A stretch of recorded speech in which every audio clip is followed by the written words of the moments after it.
This is a dope groove by Yeah.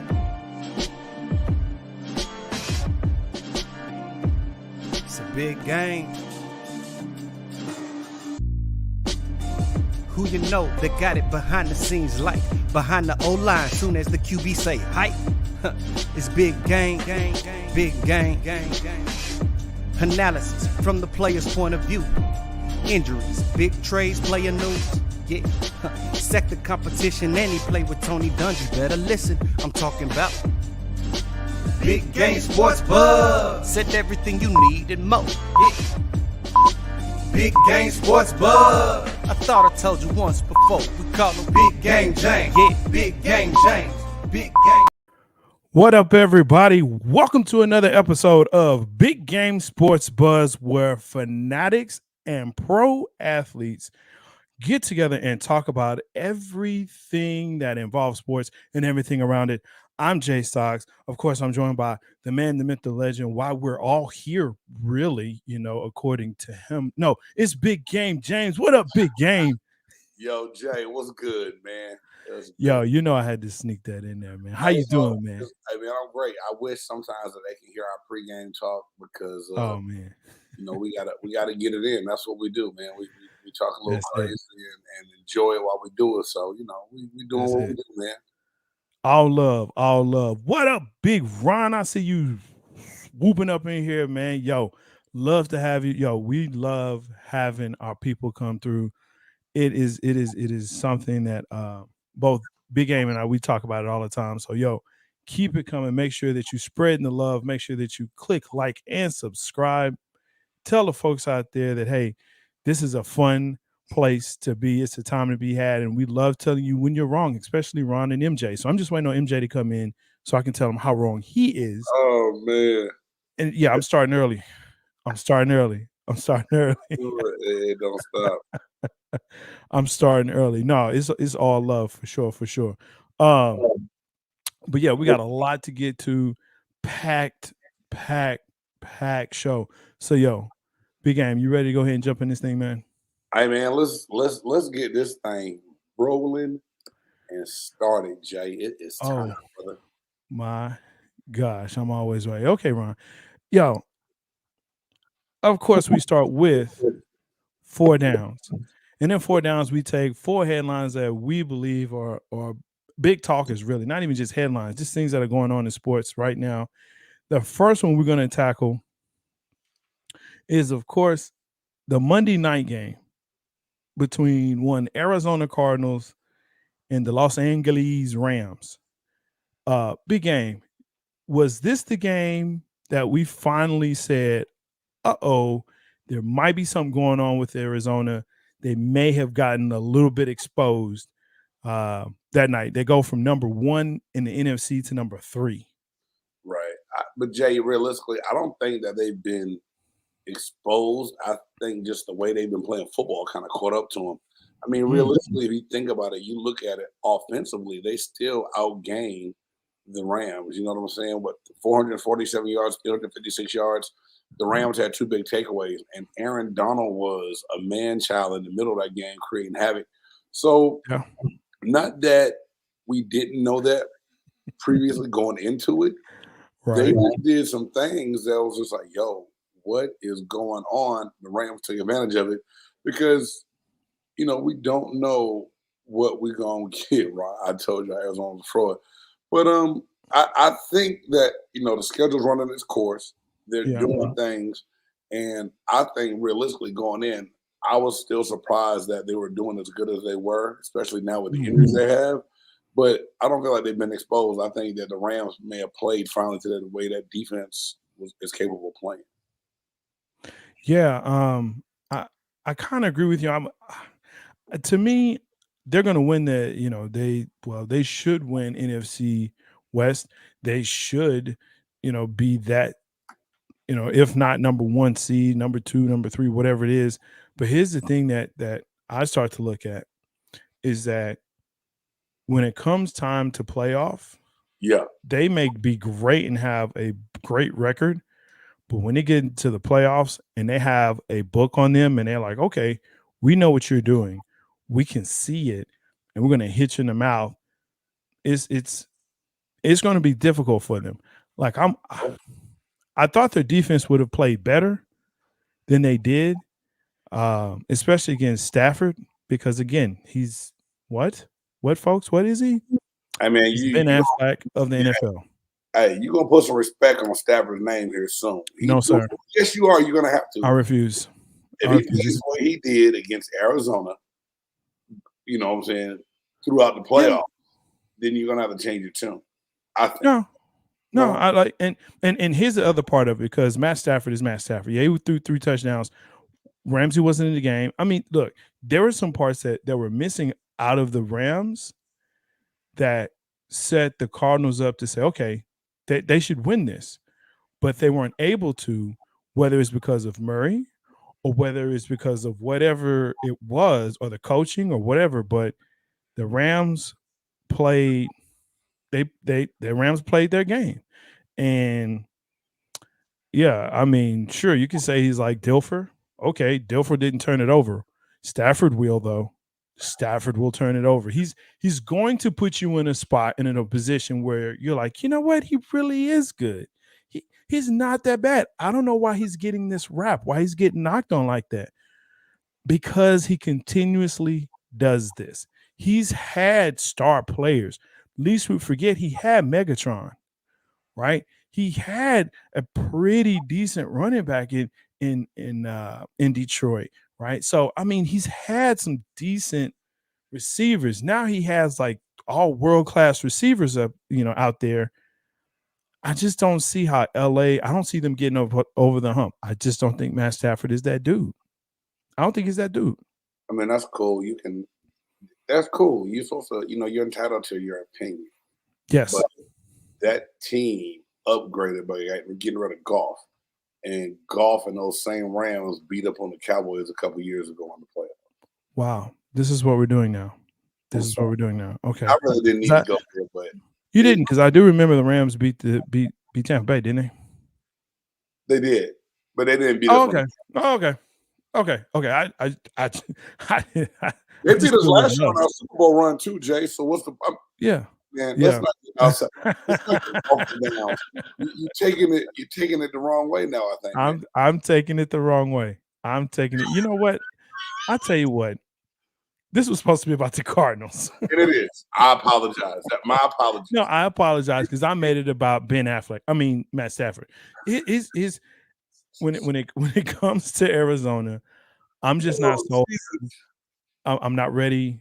I'm not ready to crown him. I'm sorry. I'm just not ready. I think there has to be something more to show that they can beat some squads. We play them here really soon, and we're going to see. We're going to see really both teams to see how well they can play.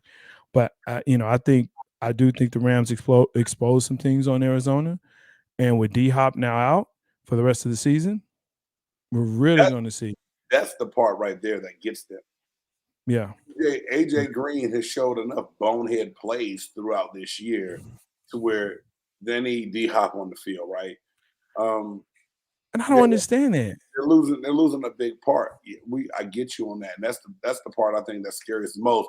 But Jay, when you say they've been exposed, what thing do you get where you feel like they're exposed the most from that loss? What did you take away from that game? Like, okay, that's what any team can pin their ears back and do to beat this team. What's the one thing you would say that to make you feel like that?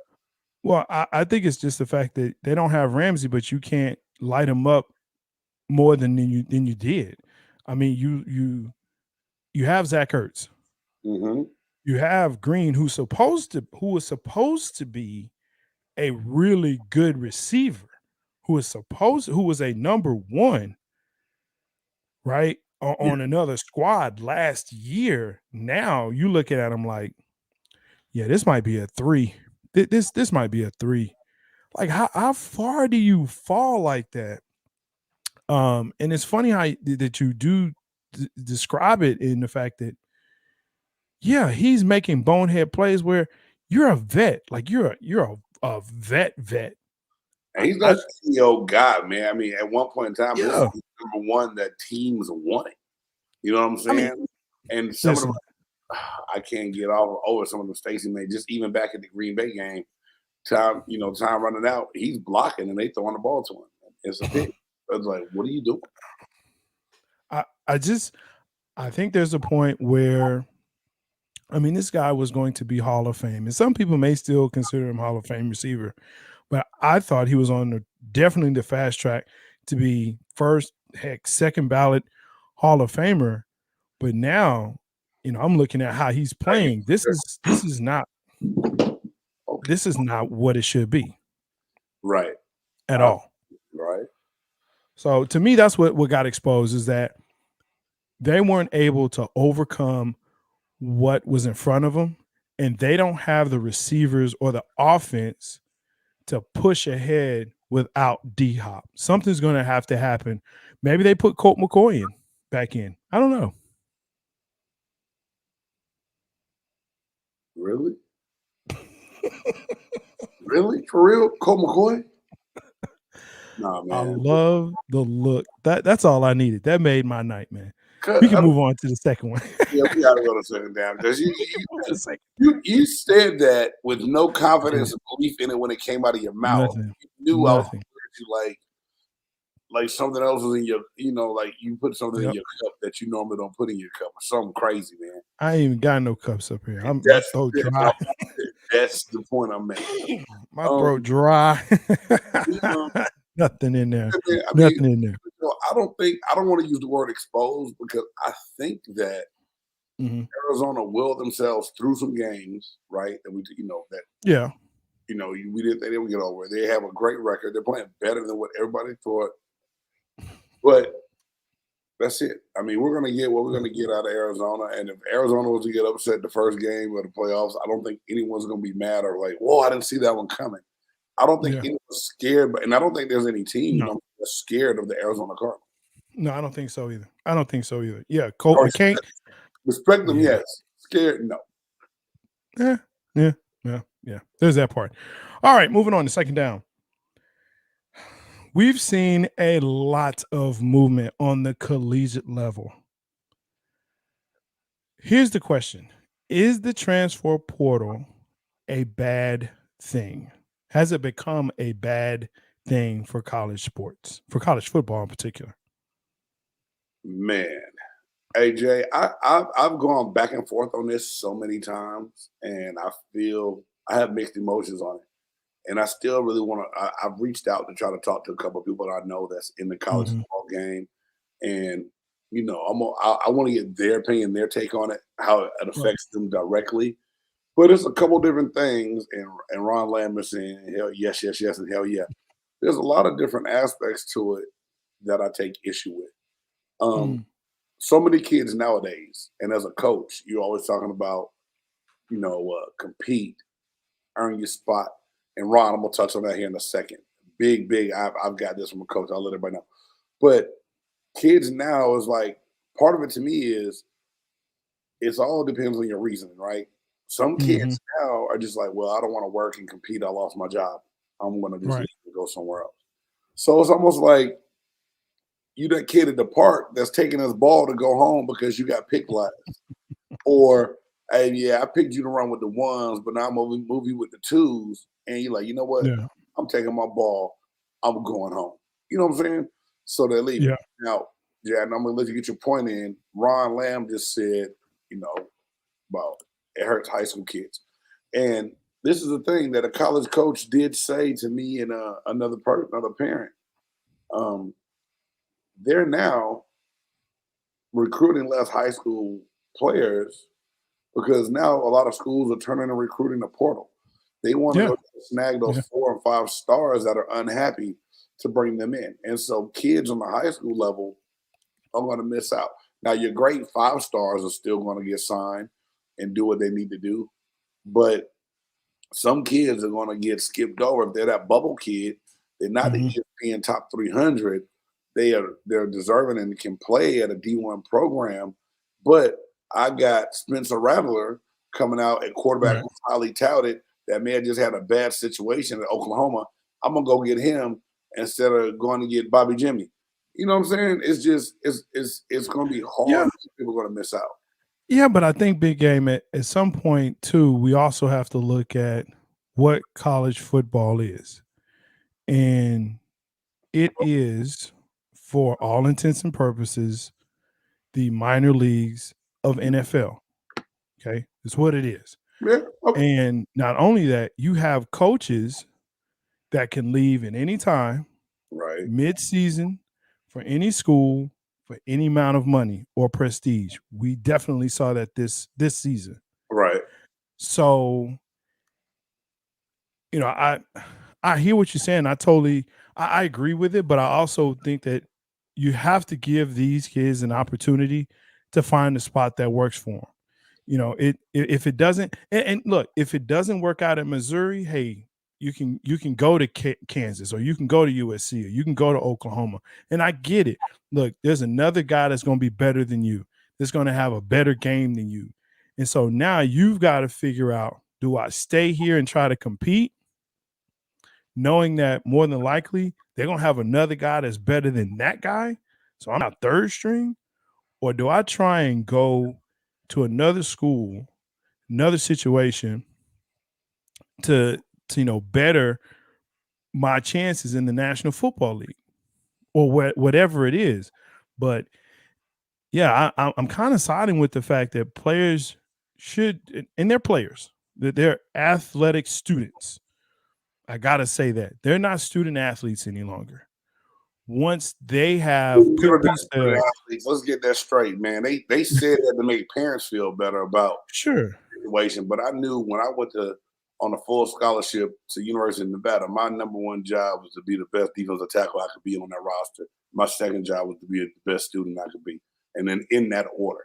Not whether that was my take on it, but that's what the expectations were, and that's at every university, no doubt. sure. But Jay, my whole thing in question is, all right, let's look at what the kid's name was, Quinn Ewers from South Lake Carroll, that went to Oklahoma, that went to Ohio State, and as soon as he realized he couldn't beat out C.J. Stroud, he beat. I'm not gonna say beat. He got $1 million name, image, and likeness deal, and now all of a sudden I can't compete here. I'm gonna go back to the school I originally wanted to go to anyway because they're gonna let me get. I mean, he's gonna make out and get another name, image, and likeness deal. Not really mad at it, but there's got to be some different rules and ways that this portal is done to make it work better. I'm not saying kids should not leave. If I go to an institution and the coach is there and that coach leaves, I should be able to have an out as well. If I go somewhere that they lied to me on a recruiting trip and something else comes true when I get to that university, I should be able to do something else.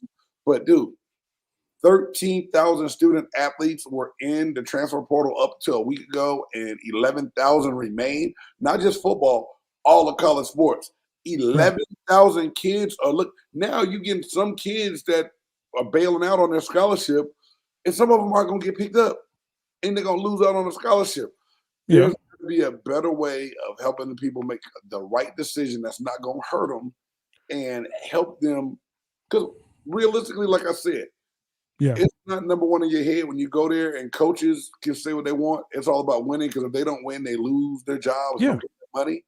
But at the end of the day, the athlete has to know only so many people are going to the league. What's up, Freddie? And they have to get that education. You need that more than you need anything else.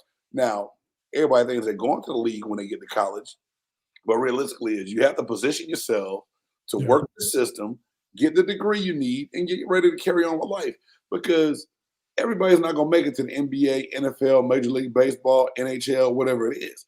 And you need to prepare yourself. There's some poor decision-making going on, and somebody's giving these kids bad advice. That's my only point about the transfer portal. Because some kids like, yeah, baby, go ahead and leave. I ain't like that coach, no way. All of a sudden, they're running out on scholarships, and they ain't got nothing to do. And they ain't got no school that's picking them up. But big game, I think also the other argument, the other side of that argument is that you have kids whose scholarships are getting snatched for whatever reason, you know what I'm saying? Or because they got hurt, hey, sorry for your loss. Thanks for your services. Or we got somebody else here. Yeah, we can only carry. Most scholarships are not going to get dropped because of injury. And even since I played, contracts. Scholarships have always been a renewable. It's a contract. It's a All contract. scholarships have always been renewable. Your Yeah. your scholarship is year to year, and a lot of Yes. it comes down to your behavior and conduct detrimental. We understand that, Yep. but really, I mean, But that's my point though. If you have another kid that comes in that's better than this kid, but you can only carry so many scholarships, and you know what? You stepped out of line by not paying for or not going to class or not even not going to class, not doing something that we wanted you to do. We're going to put an extra whatever. There's always a get out of clause in there. And the fact that it's renewable and not a 4-year full scholarship to say, hey, you got 4 years to finish it or whatever it may be. The contract is for you to get a degree. Now you go to the NBA, you go to the NFL, you go wherever you go in 2 or 3 years, you should still have that eligibility to come back to at least finish the degree. A lot of schools don't honor that because, hey, it's like you said, it's about win now.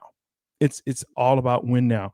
So for me and the kids, and the more we discuss this, I'm like, look, I get it. 13,000 kids, 11,000 still in there, but if they have an opportunity to go somewhere to get the exposure they feel they need, then go get it.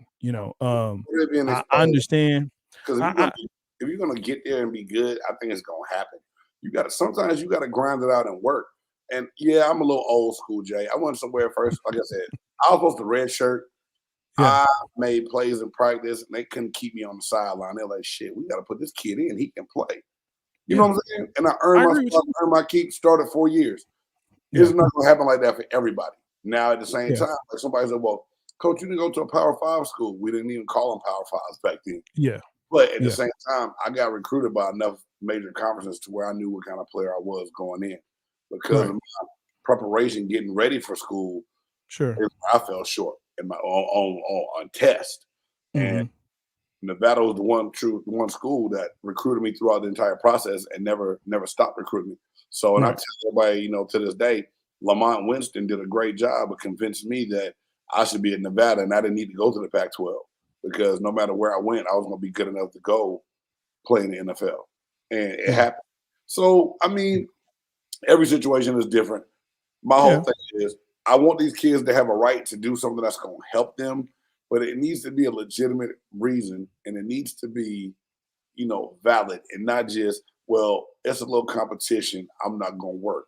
Because what's going to happen when they get out to the workforce and they got to get a job? But, hey, I don't want to compete with Jay Stoggs because, he's a little bit smarter than me, man. I'm going to go on to transfer to this other company. Hey, dog, I got to push through, man. If it's time for me to take, you know what I'm saying? No, I hear you, bro. I hear you. Look, let's go ahead. Let's get to that third down. My gosh. Scottie Pippen, Yes, in sir. his new book, Unguarded, said that, and I quote, Michael, referring to Jordan, ruined basketball.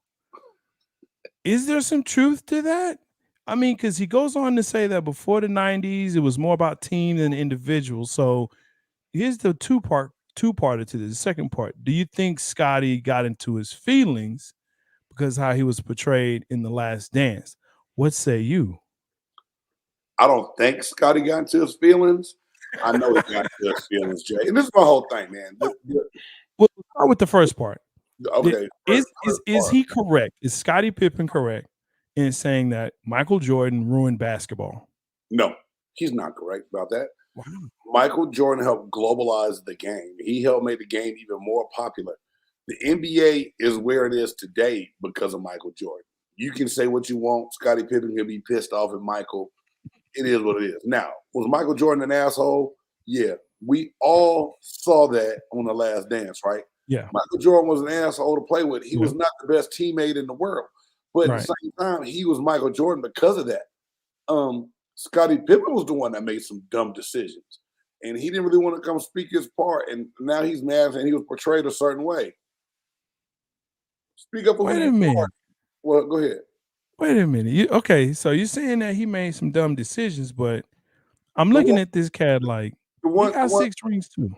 But the one contract that he signed, and he got mad about being underpaid, and he took a contract that wasn't the best contract that they talked about in The Last Dance. Those are the decisions I made, Jay. I mean, not that sitting on the bench pouting because the last play wasn't drawn up for him and they're drawn up. Scottie Pippen has done some things that he's got to look back at. But now, okay, this is my whole thing. When he said Michael Jordan is bad for the game, He that ruined it.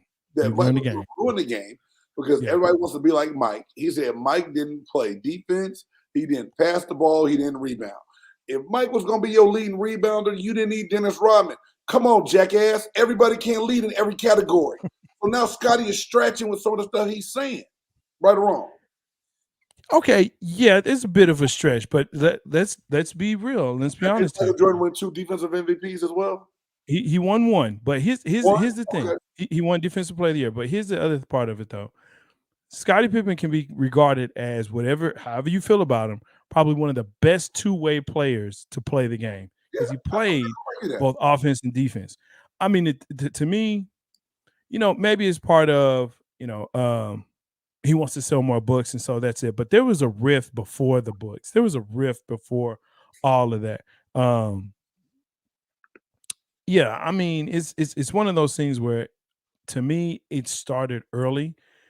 He didn't like how he was treated. He felt like he should be not top billing, but shouldn't be swept to the side. Like, oh, that's my sidekick. Like, hold on, man, you ain't winning nothing without me here.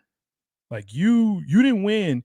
And that's the truth. He did not win a chip before Scottie got there. Now, once the team was assembled, once everything happened, because you got to start looking at, and this is what gets me when people always talk about Jordan and everyone else, that they compare him to, like, oh, well, he never really had an all-star that he played with. I'm like, dude, he had one of the top 50 players right next to him. He had Defensive Player of the Year playing with him in the Worm, right? And Dennis Rodman. He had Horace Grant. He had Tony Kukoc. He had who's considered one of the great overseas players of that time. I mean, he had Steve Kerr. He had people with him.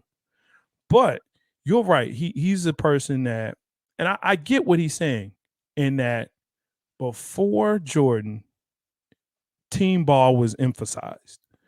When Jordan came, it was more about the individual. And you saw that played out, and you still see that played out now. There are a few teams. Golden State is one that comes to mind. Milwaukee is one that comes to mind, even though they do have a superstar, where it is team ball first. Yeah, Jay, but I'm not going to blame Michael Jordan for creating this crazy isolation one-on-one to the basketball.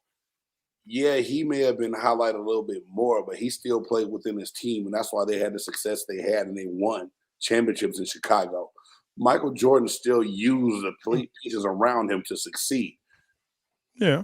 AAU basketball created the Carmelos, the LeBrons, the James Hardens, the Kevin Durants, that want to Russell Westbrooks that want to play one-on-one to the basket, not utilize my teammates, because that's what those teams did when those guys were young in middle school and high school, and they carried that isolation basketball over to the NBA, ruining the game. I'm not going to blame Michael Jordan didn't directly go tell them that. The game is different because it's different, and it changes with time. You're correct. Golden State plays good ball, team ball. Popovich tries to get the Spurs to do it. Some coaches still demand it. Some coaches can't coach, and they rely on their stars to carry their teams, and it shows in their execution of plays. I'm not blaming Michael Jordan for that. To me, I'm not saying Scottie Pippen is 100% wrong, but at the same time, it just seems like something other than Michael Jordan's doing itself has him in his field right now. And I really want to know what that is and why he's that mad. Well, I mean, I think it all comes down to, this is a dude that, unfortunately was marginalized. I think a lot of people look at, and I was talking to my brother of mine who said, well, the Lakers and Magic Johnson and da-da-da-da-da. And, and I told him, I said, look, when you look at those teams, it was the Lakers won a championship. When you look at Golden State won a championship. When you talk about the Bulls, is Jordan won 6 championships. You never hear about, well, the Bulls won 6. It was Jordan. Well, I think you hear Jordan won the 6 because everybody's trashing on LeBron James choking in the amount of games he got to. And I don't know about 10 finals, though? 10 finals, though? And speaking of LeBron James, he and the Los Angeles Lakers came here and beat your Dallas Mavericks last night, didn't they? Say, man, it was an overtime win, 107-104. And I don't know why we've been discussing this right now. Win Because loss. Well, really, hey man, okay. I'm trying to get some brownie points. I know you're trying to get some brownie points. So on that, let's go ahead and go to the fourth down. Because I'm tired of talking about this. And I don't want to talk about this no more. Because I want to just talk about the next You thing. don't want me to talk You about know your what I'm saying? parents. And I'm getting, and you know what? Hey, Lucas, let me tell you something. A 5-year-old right now is about to catch hands in a loving way. Because that's not funny. That's not funny, Ron Reeves for 3. That's not funny, man. And whatever, he got fouled. Well, they didn't call it, so he didn't get fouled. So there you go. All right, so fourth down. Let's get to it. Moving up. I've been waiting on this one like all week. Woo! Ric Flair. Coach Prime has signed the number 2 overall recruit to Jackson State University, and the college football world, primarily the Power 5 schools, have lost their minds. There are allegations of 1.5 million NIL deals for this kid. But you know, and there's rumors that I think he signed a second 5-star kid today. Right. A wide receiver. Bro, I'm gonna let you speak, but I went in depth with this part because I got a little upset with college football, mainly Power 5. I got a little upset. You did. Because I said, okay, wait, you're telling me you got a 5-star recruit, one that decides to attend an HBCU, and guess what? He's black as well. But he decides, and they keep calling it flipped. And I love what Deion said in his interview on Keyshawn, Jay Will, and Max. Will J and Stupid. No, it's Max. Max Kellerman's there now, right? So, yeah. No, it changes. They change him out. They change him out. But I tell you what, man. What got me was they had Prime on, and he said he didn't flip. He just understood what we had and what we said made more sense than what was said and what they had at FSU. Mm-hmm. And I said, you know what? You're exactly right. You're exactly right. If you'll give me the privilege, sir, and I know you want to jump into this, but it was something that I said, you know what? Let me do a comparison. I said, because there has to be more than just the money deal, which there isn't.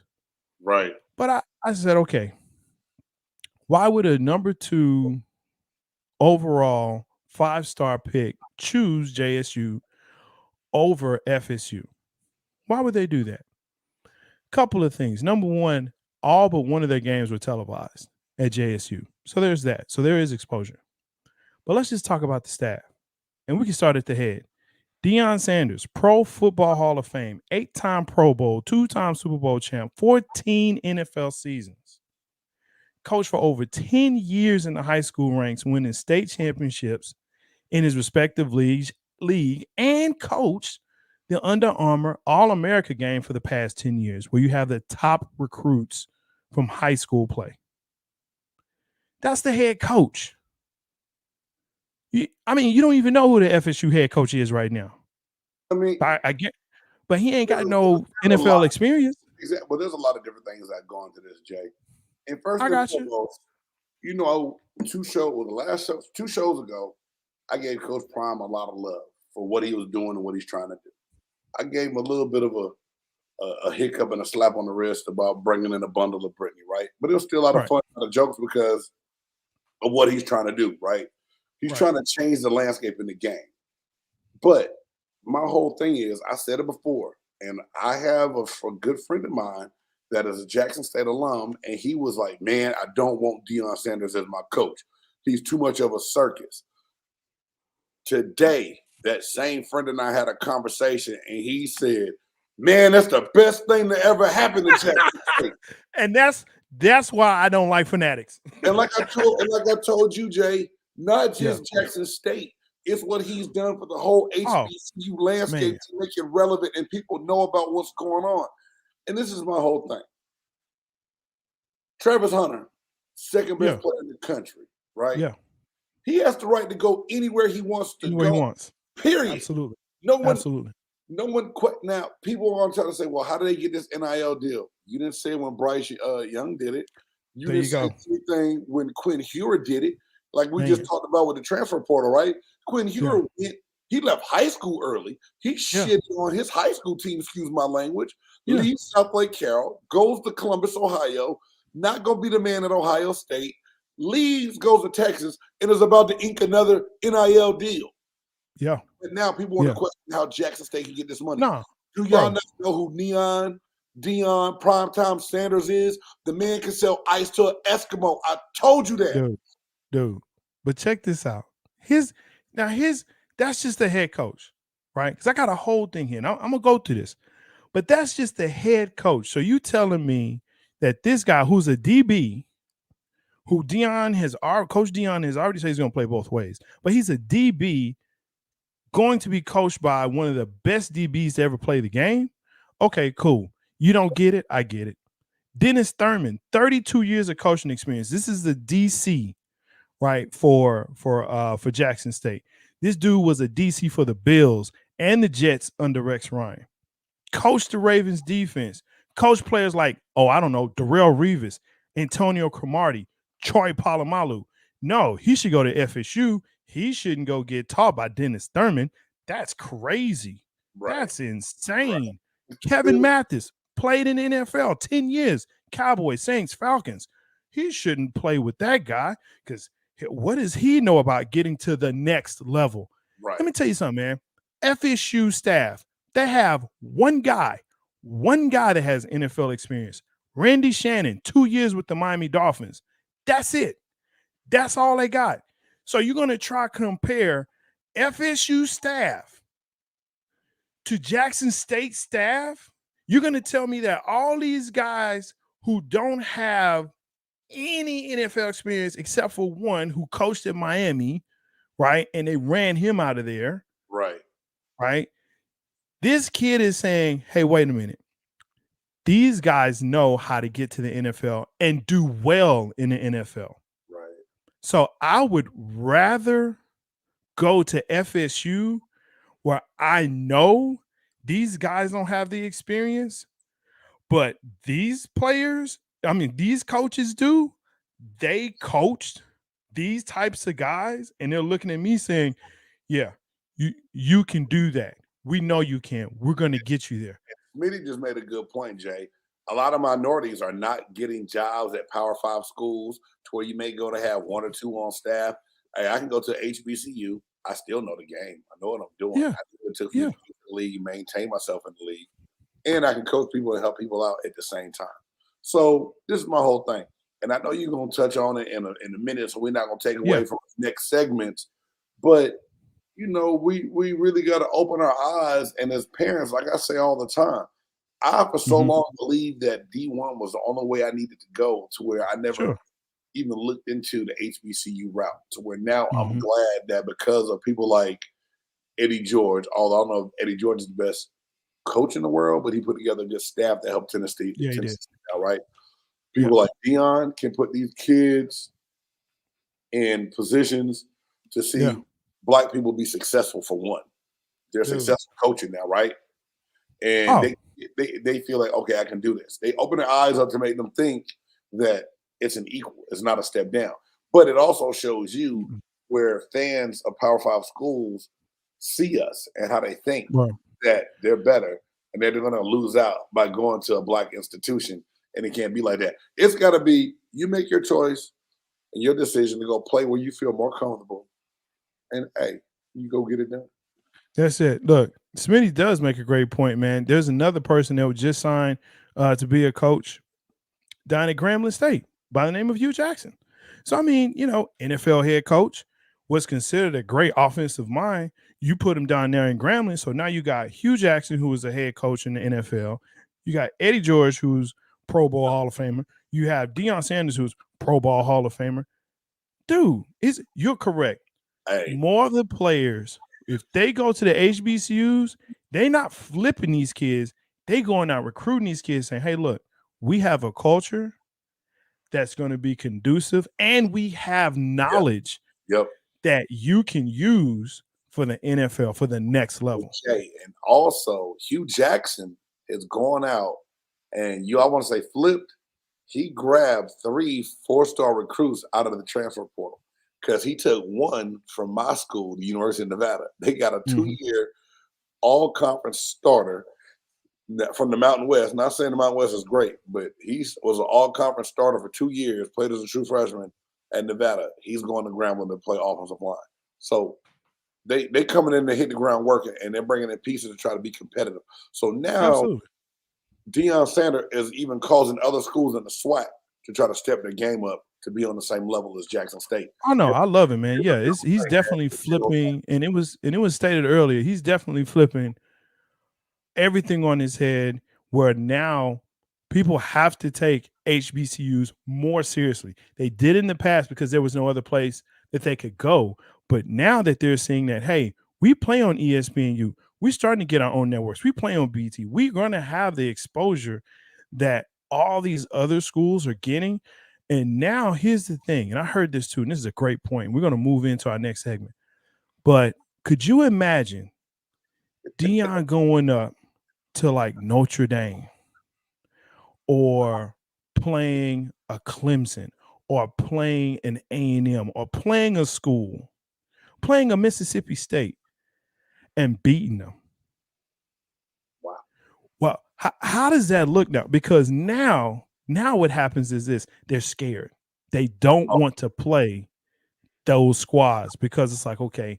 Well, that's what happened a long time ago when you had the Gramblers that Eddie Robinson was putting in more NFL players than anybody else. It's because those guys could not go to those historically white universities or those Power 5 schools because of their skin color.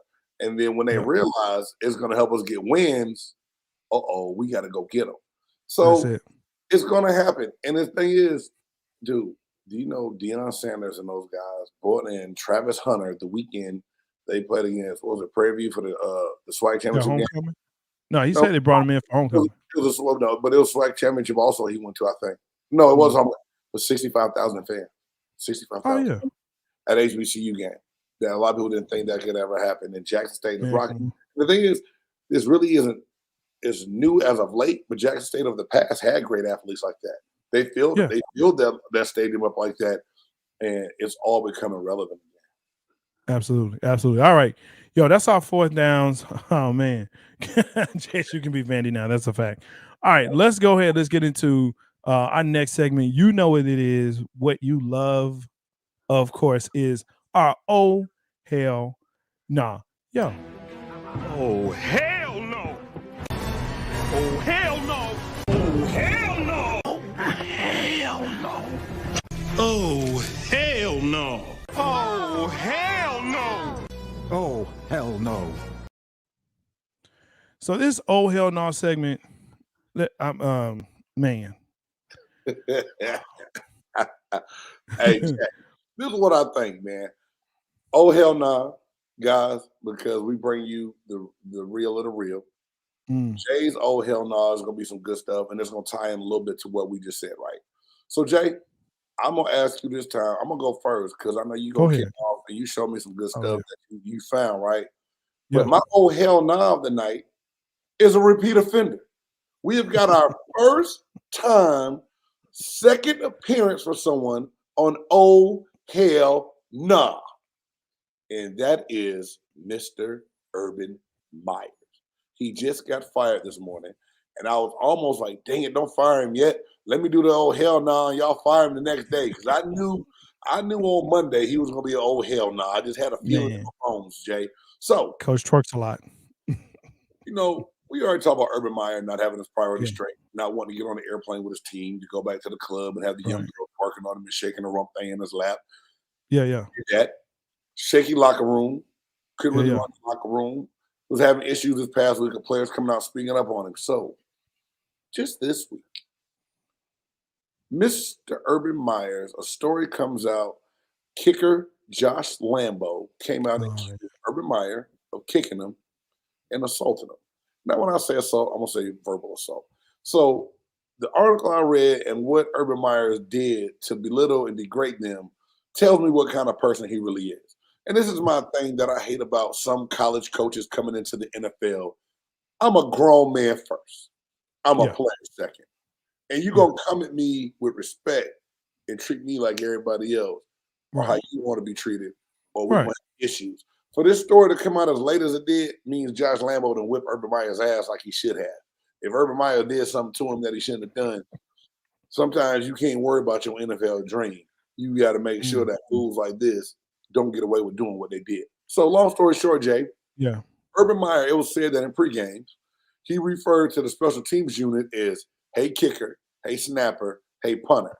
He never addressed them by name.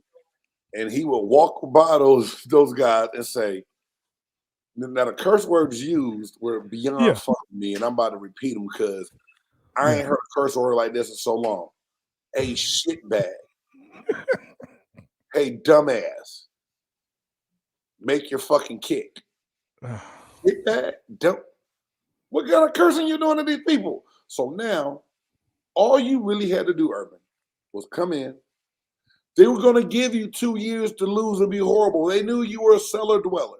All you had to do was come in, coach your team, take your L's, get ready to draft well, hopefully, and get into next year.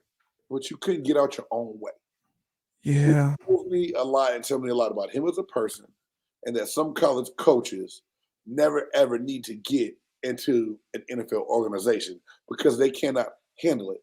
They're too power hungry to treat people with respect and got to walk around and belittle people because that's what they know. In college, they can scare kids about their scholarships, which that's why I dabble on some of these guys don't like the transfer portal because they know people can leave now. But they can scare people and bully them into doing what they want them to do, and he couldn't do that in the NFL. Well, Urban Meyer, hell nah. Get the stepping, kick rocks. But I do think maybe he said something that maybe we all wanted to say to the kickers. Or actually, we've yelled at the TV. So, okay, I get it. You don't kick anybody, and you don't say that to them. You are the grown men. Jay, but I do think disrespected my punters and kickers in the utmost respect. There's an art to it. There's an art to it. You don't call nobody. You call somebody a shitbag? Come on. Yeah, you don't go out there like that. You don't go out like that. I hear you, bro. I hear you. Man, please. For mine, it's real simple. FSU fans. They're my oh hell no. All the FSU fans that I've seen that have taken to Twitter and Instagram and Facebook and they're burning Deion's jerseys and they're burning their paraphernalias and they're like, oh, I hate Deion.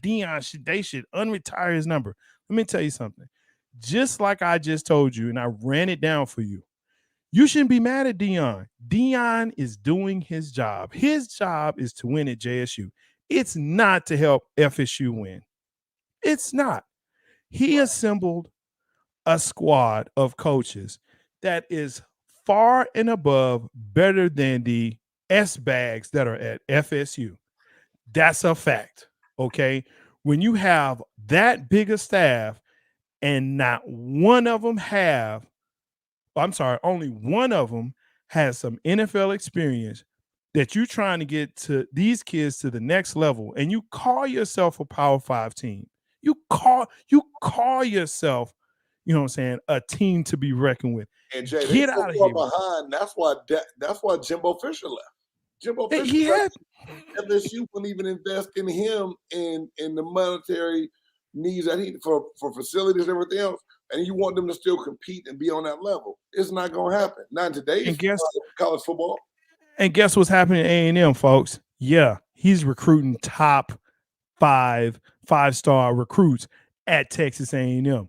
They about to get it in. So, I'm telling you, man, dude, that right there, I'm not doing that, FSU fans, oh, hell no. Get out of here with that. Blame your own school. Start there first before you start blaming a coach from another squad. Here's my thing. What if Miami got him? What if he went to Miami? Who would you blame then? Would you blame that coach? What if he went to Clemson? Would you blame that coach? What if he went to Florida? Would you blame that coach? Get out of here with that.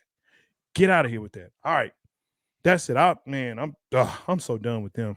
And I don't even like FSU anyway, so whatever. Whatever. And I live with an FSU alum, so she can suck it too. All right. Let's get into this. We got a new segment that we're premiering here tonight. Quick hits. That's right. Quick hits. This is where we basically say yay or nay. Give it really fast, really in there to say, yo, do you agree? Do you not? We're going to go ahead. We're going to jump into this thing because we want to make sure that we get this. Go ahead. Hey, put what y'all think in the chat too. We want to see it. Oh, man. yeah. That's a little dabble in the sprinkle, but it's going to be a real quick hit. Quick hits. And while we're doing that, make sure that you do like, subscribe, and hit the bell so you know when we are coming on and whenever we do hit a vlog on YouTube, Facebook. Also, you can find this audio podcast on your favorite podcast places, Apple Podcasts, Spotify, even Google Podcasts. So, yo, we're everywhere. We're everywhere. Yo, getting into this first quick hit. Oh, my gosh. That FSU, man. Number one, can Zion Williamson return to his high-flying self? I'm going to say no. Hey, man. No. It's quick. And if he keep eating and gaining weight, looking like a 3-10 for the Chicago Bears, no. Bro, I think we may have to slap that injury-prone label on him. I think is he Greg Oden? I thought about that when I came up with this question. Ooh, I'm telling you, too fat. Yeah, bro, too fat. And I'm saying that. And I'm a fat bro, but he's fat. Yo, number two. Told you quick hits. Is Matt Rule in over his head? Hey, Matt Rule just needs to figure out what he wants to do. No real identity for the team. Yeah, they've been hit with injuries, but is he in over his head? No, yes. I think he's okay. You think he's yes? You can't bring Cam Newton in saying he's going to help you, and then you start playing quarterback carousel, and then you fire your offensive coordinator and Brady, and now you don't really know what you're going to do. Hey, he might be another one that needs to go back to the college game. I agree with you, Ron Lamb. He is in over his head. Yes. Okay. Number three, and I didn't put this in. I'm going to put that out there. I didn't put it in, but I definitely like it. Should the Dallas Cowboys be worried about Dak? Answer is yes. But here's the thing. They should really be more worried about Kellen Moore. He's too pass happy. I don't think they can put a proper game plan together. And he can't make game time adjustments. So that offensive line, just not too reliable. But, yeah, if they can't fix that, then, yeah, Dak, it should be worried about Dak. I say no. For some reason, I still believe in Dak Prescott. And I might be crazy. Pollard being out, I think, changed that game just a tad bit and a smidget. Offensive line is still beat up. He wasn't the best decision-making. But I still think the Cowboys are okay with Dak. I don't think they need to worry about him. Let's see. Number 4. Is Carr done and are the Raiders in need of another QB? Here's my thing. I like Carr. I think he brings a lot to the table, but he's got to get some help in a halfway decent coach. I'm going to say it might be time. And the coach situation has come up a couple of different times. He had the one good run before he broke his leg about 3 years ago in that season. And I don't know. And I really, really, really posed this question because I knew that Ron and MJ were going to chime in. But I think it's about time for the Las Vegas Raiders to go ahead and do a whole turnover on everything. You said it's quick hit, so we're going to go on. Yes, sir. Number 5, and we talked about this. Should Urban Meyer ever coach again?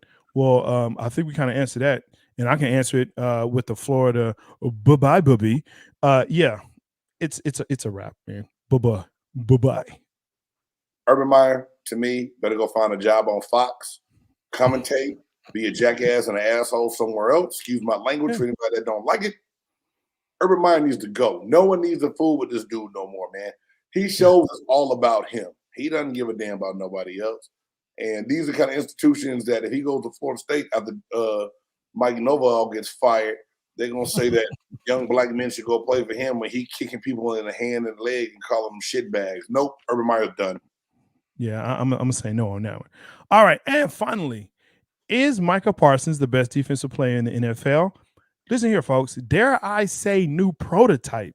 If he can stay healthy, my prediction is he can be better than Lawrence Taylor. I said it. He can be better than Lawrence Taylor. Yes. Michael Parsons is a monster. The kid can play defensive end, outside linebacker, and even move him inside if you have to. Not only is he going to win Rookie Defensive Player of the Year, he might win Defensive Player of the Year.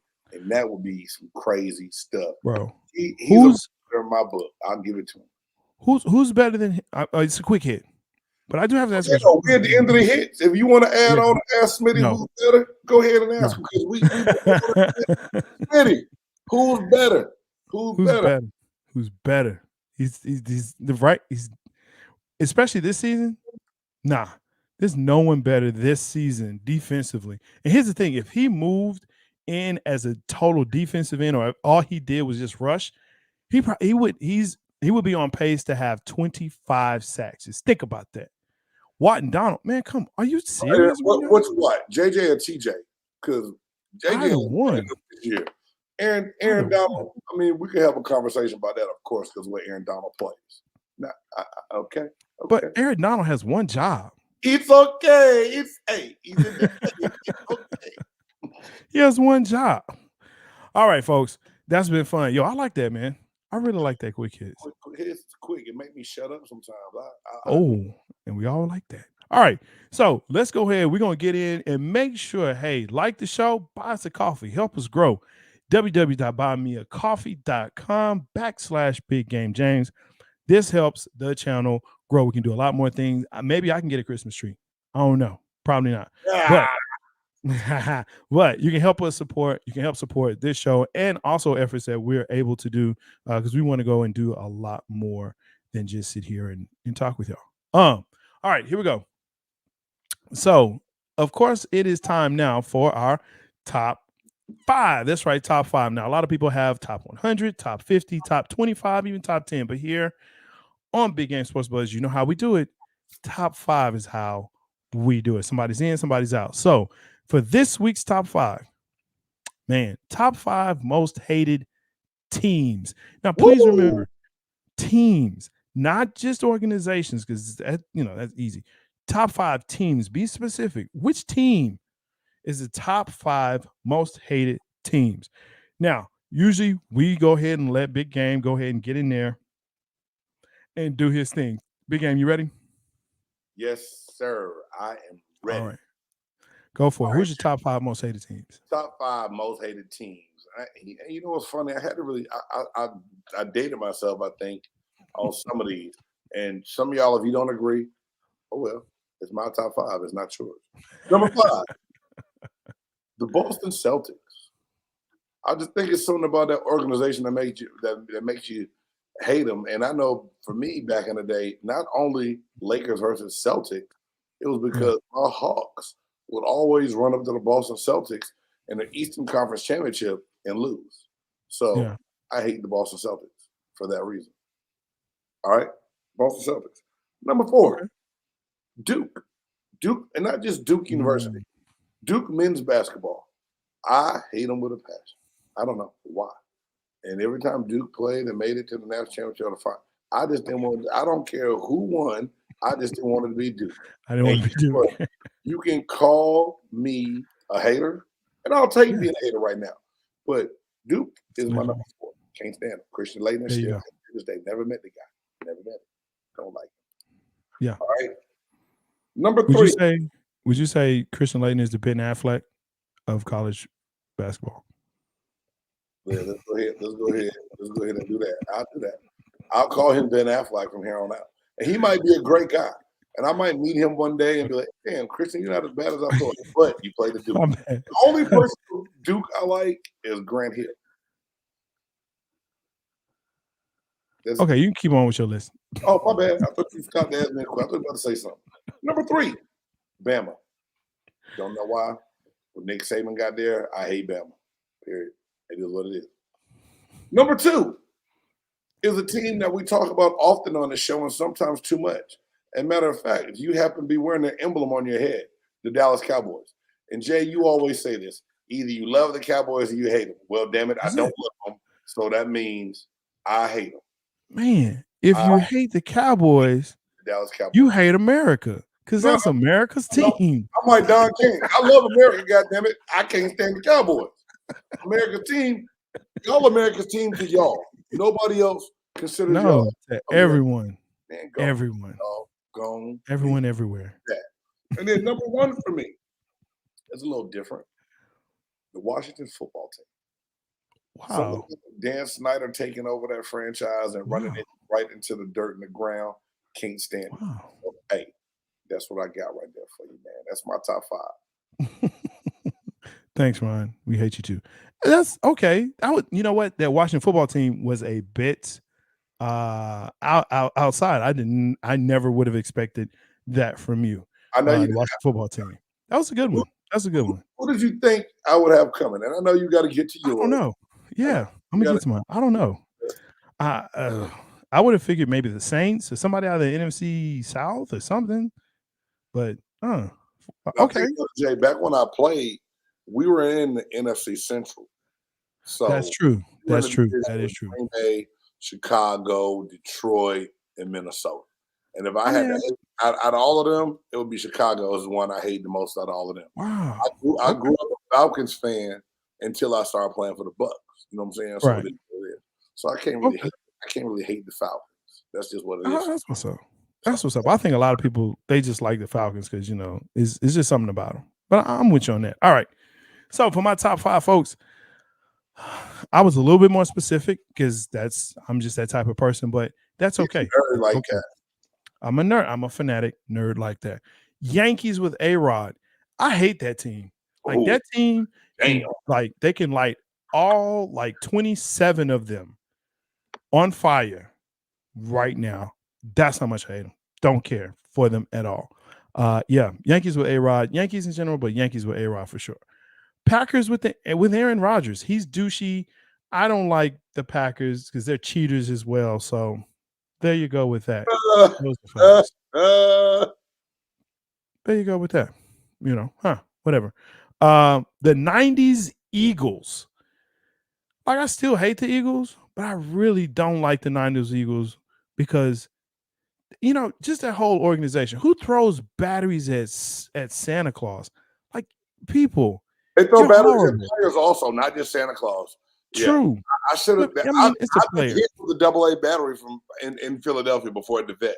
It's because they hate their lives because of their squads that they root for. I get it. It's Philadelphia. No one wants to be there. You're stuck. I understand. But hey, don't take it out on us that we can get out. The 80s Raiders. Don't like them. Didn't like them. No. Didn't like them at all.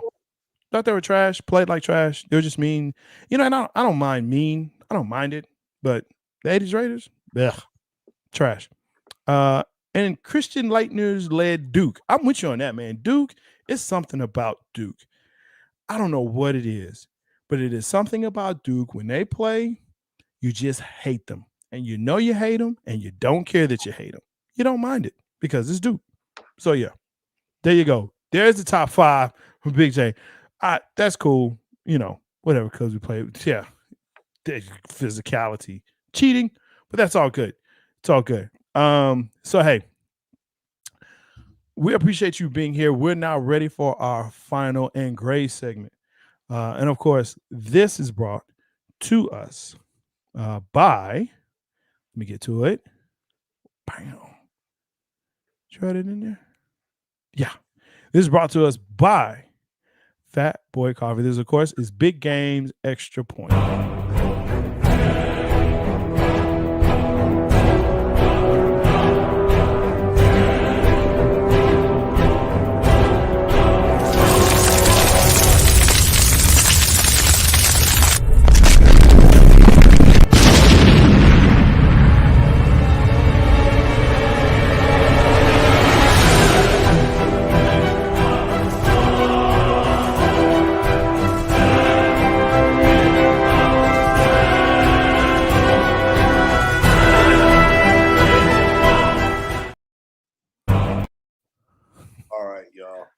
It's your boy, Big Game James, and this is my extra point.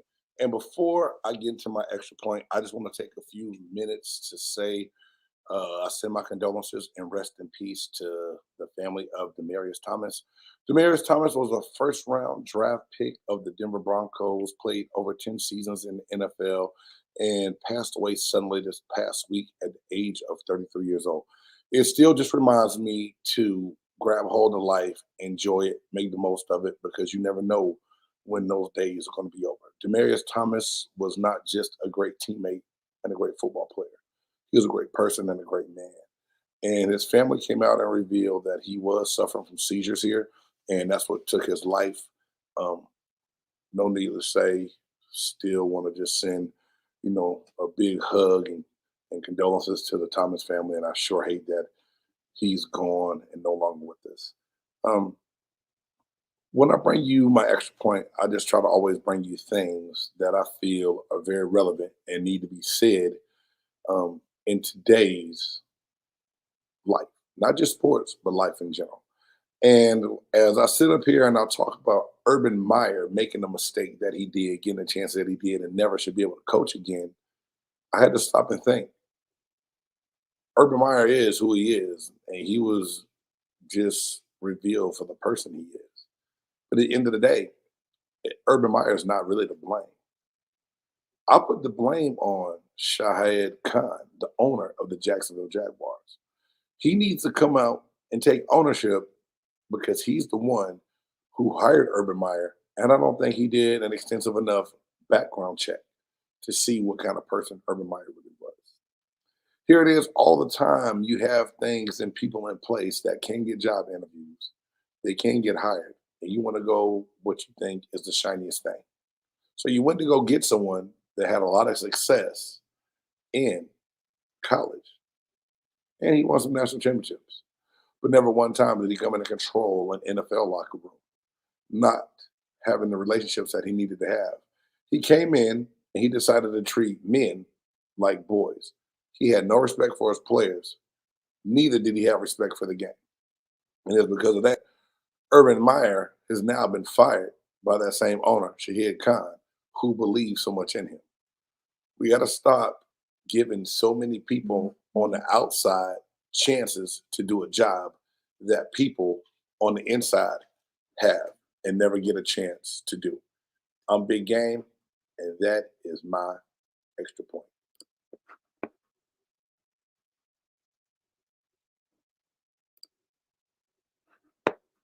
Hey, Jay, I think you muted, bro. Yeah, I was muted there. Yo, I was just saying, great extra point as always.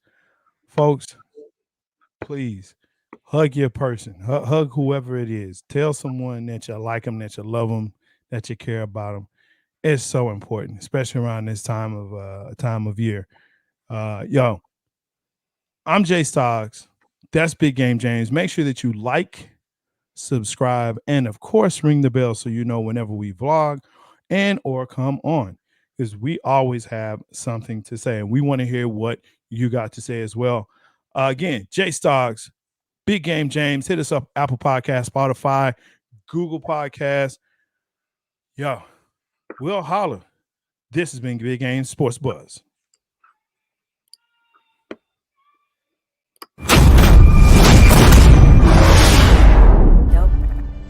Dope groove by Scottie. Yeah. It's a big game.